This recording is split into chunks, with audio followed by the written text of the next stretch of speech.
semua, sebelum kita membahas mengenai ajakan kepada generasi milenial tentang pentingnya penggunaan bahasa yang baik dan benar, apakah kalian sudah mengetahui apa pengertian dari bahasa?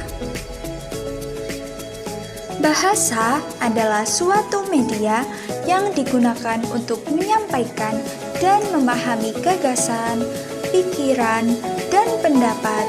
Bahasa juga media komunikasi utama di dalam kehidupan manusia untuk berinteraksi. Secara garis besar, bahasa dapat dilihat dari 3 sudut pandang, antara lain sudut pandang bentuk dan sudut pandang makna. Bentuk bahasa berhubungan dengan keadaannya dalam mendukung perannya sebagai sarana komunikasi untuk berbagai kepentingan komunikasi pemakai bahasa. Dan hubungannya dengan aspek nilai dan aspek makna adalah perannya yang terkandung dalam bentuk bahasa yang fungsinya sebagai alat komunikasi.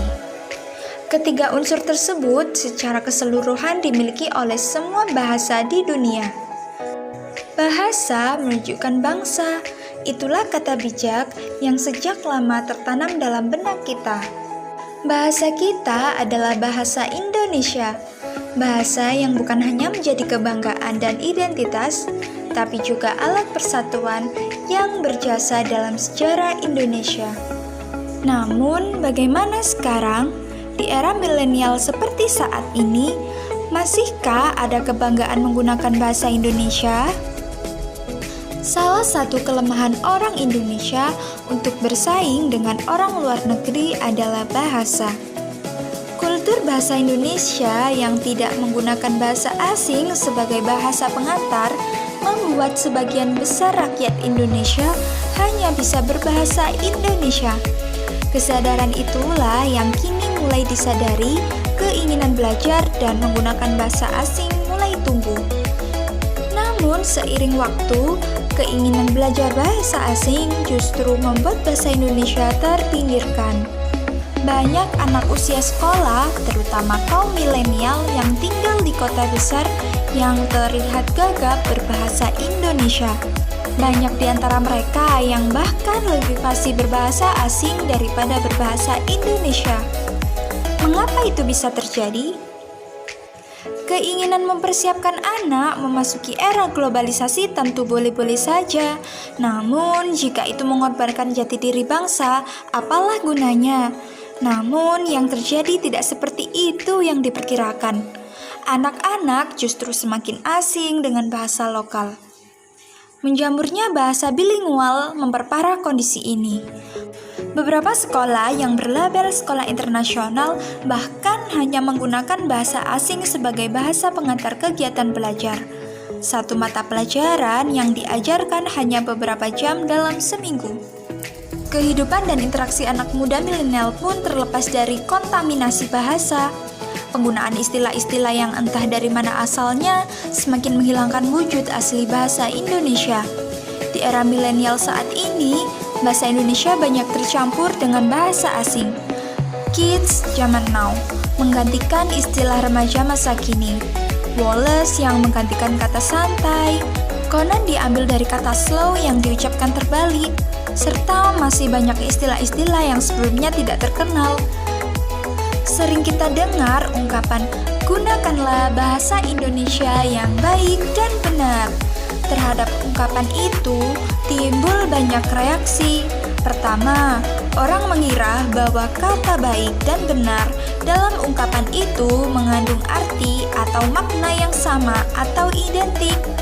Sebenarnya tidak, justru ungkapan itu memberikan kesempatan dan hak kepada pemakai bahasa untuk menggunakan bahasa secara bebas dan keinginannya serta kemampuannya dalam berbahasa.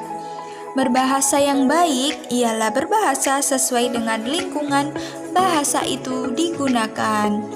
Dalam hal ini, beberapa faktor menjadi penentu.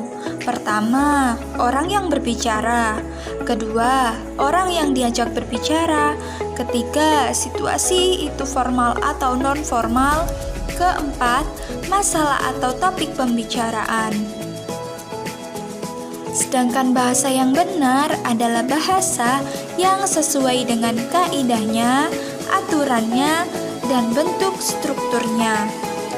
Kalau berbahasa Indonesia baku, harus seperti bahasa yang kaidahnya tertulis dalam buku-buku tata bahasa. Sebaliknya, jika menggunakan salah satu dialek Jakarta misalnya, harus betul-betul bahasa Jakarta seperti yang digunakan oleh penduduk asli Jakarta. Itulah maksudnya dengan kata benar. Meninggalkan suatu kebiasaan yang telah menjadi tradisi akan berakibat besar dalam kelangsungan hidup masyarakat tersebut. Begitu juga yang akan terjadi pada bahasa Indonesia yang disempurnakan jika semakin ditinggalkan oleh masyarakatnya. Dampak buruk yang dapat dirasakan langsung adalah menurunnya nilai kesopanan remaja ketika berbicara dengan orang yang lebih tua.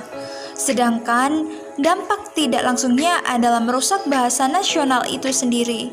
Mungkin beberapa tahun ke depan masih bisa menggunakan bahasa Indonesia yang baik dan benar.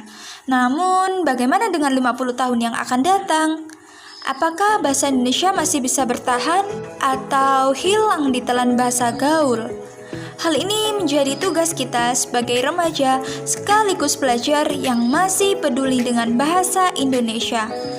Kita tidak dapat memungkiri bahwa bahasa gaul telah mengikis dan merusak bahasa Indonesia. Oleh karena itu, sebagai generasi muda, marilah kita menjaga dan melestarikan bahasa Indonesia. Karena sebagai generasi muda, kita perlu memiliki rasa bangga akan bahasa sendiri, yakni bahasa Indonesia.